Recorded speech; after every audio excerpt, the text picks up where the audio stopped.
When I first started wearing hair systems, I was given a poly/thin skin base.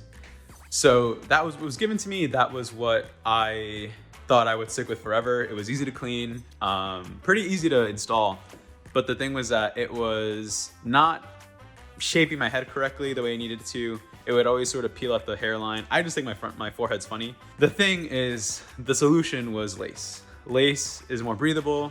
Lace has the color of my skin color, so it matches and blends in a little better. So I'm gonna zoom in there just so you can give it a see. Lace for me has just been the magic trick. That's made everything work well.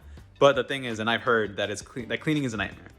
Cleaning doesn't have to be a nightmare if you don't let it, if you don't let the glue sort of break down on your head and everything. But let's say if you do, what will save your life will be a pack of these microfiber towels. So let me show you how it's helped me out.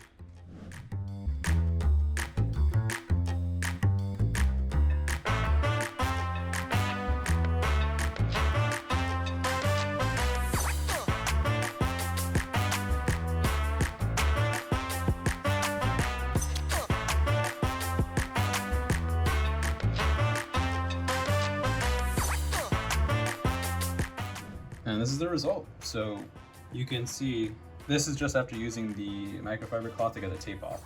I also did it to get the glue off. So it's not completely clean. I'll probably go back at this with some lace release and then, of course, go back at it with this. But yeah, that's it.